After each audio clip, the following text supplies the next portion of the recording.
네, 안녕하세요. 보세사 수험생 여러분. 자, 우리 여러분들과 함께 이제 1과목을 진행할 김성표 관사라고 합니다. 여러분들과 이제 우리 보세사 첫 번째 과목을 이제 함께 진행을 할 텐데요. 보세사라고 하면은 좀 기대가 많으시죠? 여러분들이 하시는 그 업무와 관련된 여러 가지 법령들을 이제 앞으로 학습을 많이 하시게 될 텐데, 시험을 준비한다 뭐 이렇게 생각하시면은 조금 답답하다, 막 어렵다 뭐 이런 느낌 많이 드실 텐데, 내가 앞으로 해야 될 일들이 여기 적혀 있구나라는 나의 업무 가이드다라고 생각하시면은 조금 더 쉽게 다가오지 않을까라는 생각도 해봅니다. 그래서 여러분들이 이제 공부하실 때 너무 이제 공부에만 집중하시는 것보다는, 뭐 물론 집중은 중요하죠. 하지만 그것보다는 여러분들이 이걸 학습함으로써 앞으로 할 수 있는 것들에 대해서 이제 미래를 좀 생각하시면서 공부를 하시면 조금 더 주의도 환기가 되고 조금 더 동기부여도 되지 않을까 하는 막연한 한번 생각을 해봤습니다. 자, 우리가 이제 앞으로 진행할 이제 1과목에 대해서 한번 좀 집중적으로 말씀을 드릴 텐데요. 자, 우리가 이제 진행할 1과목 수출입 통관 절차죠. 네, 수출입 통관 절차. 여러분들 중에는 이제 우리 수출과 수입 이런 무역 용어에 대해서 조금 익숙하신 분들도 있을 거고 전혀 그렇지 않은 분들도 있을 거죠. 그거는 전혀 걱정하지 않으셔도 됩니다. 굉장히 기초부터 차근차근 좀 설명을 드릴 예정이고요. 자, 우리가 얘기하는 이 수출입 통관이라고 하는 부분들, 우리가 무역은 우리나라와 뗄 수 없다. 이런 건 이제 뉴스를 통해서 좀 많이 보셨죠. 자, 무역이라는 건 해외에 있는 물품이 우리나라로 들어오거나 또는 우리나라에 있는 물품이 해외로 나가는 이 물품에 대한 국가적 이동이 있는 것들을 우리는 무역이라고 불러요. 근데 우리나라 같은 경우에는 삼면이 바다고 위로는 사정상 막혀 있다 보니까 뭐 육로로는 뭐 이렇게 막 거래도 안 되고 결론적으로는 항공기, 선박으로 해외로 물건이 많이 오갈 수밖에 없습니다. 또한 특성상 우리나라에는 1차 원재료나 이런 것들이 많이 없기 때문에 원재료에 대한 수입도 불가피하고 또 우리나라 시장도 그렇게 넓지 않죠. 그렇기 때문에 넓은 시장으로의 판매처도 필요합니다. 그래서 우리나라는 진짜 말 그대로 무역은 뗄래야 뗄 수 없는 나라다라고 생각을 하실 수 있습니다. 자, 그러한 무역을 굉장히 이제 많이 하는 나라로서 국경이 이제 있을 텐데, 자, 우리나라에 아무런 물건이나 들어와도 되고 아무런 물건이나 나가도 된다면 너무 관리가 안 되겠죠. 그렇기 때문에 우리는 관문을 특정 지역에만 좀 열어놨어요. 특정 지역에만 좀 열어놨어요. 이런 것들을 우리는 개항이라고 이야기를 합니다. 그래서 외국 선박, 외국 항공기가 들어올 수 있는 그러한 특별한 항구, 공항 등을 지정해 놓는데 그러한 곳으로만 우리가 물품이 오가도록 하고 있고 그래서 이쪽으로만 물건이 드나들도록 하고 있어요. 그리고 여기를 이제 관리하는 관이 있죠. 그게 바로 세관이죠. 세관. 그래서 세관에서 이제 이러한 행정 관리를 하는데 행정 관리를 할 때 크게 두 가지로 나눠볼 수가 있습니다. 첫 번째는 여기에서 물품이 들어옵니다라고 신고를 해요. 그러한 신고에 대한 전산 처리를 해주는 역할을 한 가지 하고요. 그다음 두 번째, 실질적으로 이 화물이 진짜 들어오죠. 들어오면 그 화물을 진짜 육안으로 또는 물리적으로 관리하는 역할들을 해요. 그래서 요거를 반출입이라고 하고요. 그래서 화물에 대한 신고 그리고 물품에 대한 반출입 관리를 이제 전체적으로 하고 이러한 절차를 통해서 물건이 적법하게 세관에 신고가 되고 세관에서 물건을 보고 이상이 없으면 그 신고를 수리해 주게 되는데 그 이후에 이제 물품이 반출될 수 있죠.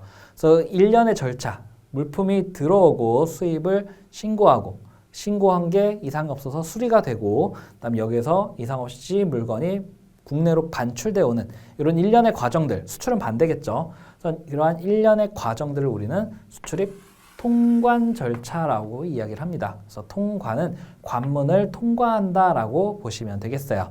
그래서 이러한 과정들을 이제 우리는 앞으로 학습을 하게 될 겁니다. 그래서 이렇게 보시면 되겠고, 그래서 여기서 크게 나눠서 두 가지라고 얘기를 했죠. 신고라는 부분들, 그 다음 반출입이라는 부분들 이렇게 두 가지로 얘기를 했는데 자 우리가 앞으로 공부할 부분들도 그래서 이 두 가지로 크게 나눠볼 수가 있습니다. 여러분들 목차 보시면은 우리 이제 1과목에 대한 목차들 쭉 나와 있는 것들 이제 볼 수가 있는데요. 목차 보면은 범위가 굉장히 넓어요. 그래서 우리 1과목을 잠깐 한번 소개를 하자면 관세법에서 이러한 절차들을 모두 다루고 있고 그러다 보니까 우리가 배워야 될 주 법령은 관세법이 됩니다. 관세법. 관세법 시행령, 관세법 시행규칙, 우리나라 법률의 3단 제정법에 의해서 관세법, 시행령, 시행규칙 이 세 가지를 학습하게 되고, 그다음 여기서 조금 더 나아가서 뭐 수출입 통관, 고시 부분들도 좀 추가적으로 학습을 하게 되는데 가장 메인은 관세법이다라고 보시면 되겠어요. 그 다음 이제 2과목, 3과목, 4과목, 5과목 여러분들 뭐 다른 과목들도 좀 보셨을 텐데 이쪽 과목들은 법령 규정을 다 모아놔도 관세법의 한 5분의 1도 안 돼요. 이거 다 합쳐놓으면 또 더 되겠죠. 근데 각 과목별로 법령을 비교하면은 5분의 1 수준밖에 안 된다. 그렇다면 결론은 뭐예요? 1과목은 학습할 범위가 굉장히 넓다라고 이제 보시면 되겠죠. 그래서 1과목의 특징은 학습 범위가 많다라는 부분이 있습니다. 자, 하지만 뭐예요? 절차, 흐름, 굉장히 쉬운 용어들로 구성이 되어 있고 2, 3, 4, 5과목에서 얘기하는 아주 디테일하고 복잡한 절차보다는 굉장히 개괄적인 내용들을 많이 다루고 있어요. 그래서 여러분들이 학습하기에는 오히려 더 쉬운 부분이 이 1과목이 되겠습니다. 그래서 범위는 넓지만 여러분들이 진입하기에는 가장 쉬운 과목이 1과목이다라는 거. 여러분들 그래서 1과목 너무 많다고 해서 뭐 다른 과목부터 보실 수도 있죠. 뭐 학습 순서가 꼭 정해져 있는 건 아니지만 제가 여기서 권장드리는 부분들은 아직 무역에 조금 익숙하지 않으신 분들이다라고 한다면 관세법의 이러한 내용들이 용어의 정의부터 굉장히 친절하게 잘 나열이 되어 있어요. 그래서 1과목부터 차분하게 학습하시고 다른 과목들로 넘어가시는 게 가장 적절하지 않을까라는 의견을 좀 드립니다. 그래서 잠깐 1과목을 소개하는 길로 빠졌었고요. 자, 다시 이제 우리가 학습할 범위 두 가지로 좀 돌아오면 자, 출입 신고에 대한 부분이 있고 화물에 대한 실질적인 반출입 부분이 있어요. 그래서 여러분들 목차를 보면 처음에 여기서는 신고, 납부, 결론적으로는 관세 등의 용어들을 친숙하게 보실 수가 있습니다.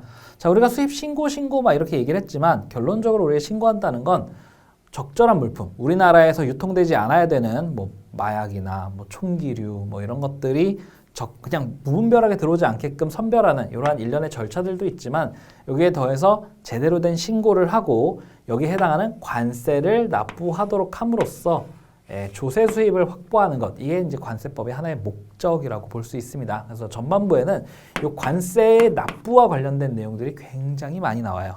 그래서 납부와 관련된 부분이 있고, 그다음 이제 후반부에 가면은 이제 반출입, 실질적인 화물의 흐름 부분들이 많이 나오는데, 물품의 반입, 그다음 보세 관리, 그다음 반출, 뭐 이런 것들이 나오는데 이 부분은 개요만 나오고 나머지 디테일한 내용들은 빠집니다. 다른 과목에 있죠. 2과목, 3과목에 이제 보세화물 관리, 뭐 보세 관리 절차 이런 것들이 나오죠. 보세구역 관리, 보세화물 관리, 보세구역 절차 뭐 이런 내용들이 있는데 네, 그거는 이제 뒷부분에서 이제 다시 이야기를 할 거고, 이 부분은 제외하더라도 일반적인 화물이 반입되고 반출하고 여기서 이제 외국무역선이 입항하고 출항하고 하는 전반적인 절차 등을 여기서 다루게 됩니다.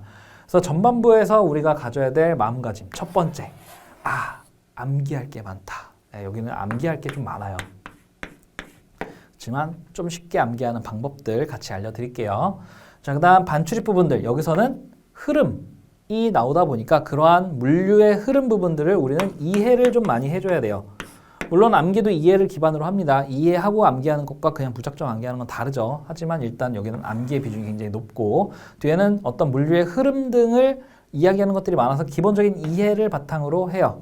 물류의 흐름, 계속 지도 그리면서 화물 선박 그리고 입항부터 절차들이 이렇게 흘러갑니다. 이런 얘기들을 많이 할 거예요. 그래서 그러한 흐름 속에서 이해와 동반된 암기가, 여기도 이제 부수적으로 암기는 필요하죠. 우리는 시험을 봐야 되니까. 그래서 암기 부분들이 이제 요한다라는 것들을 좀 설명드릴 수 있겠습니다.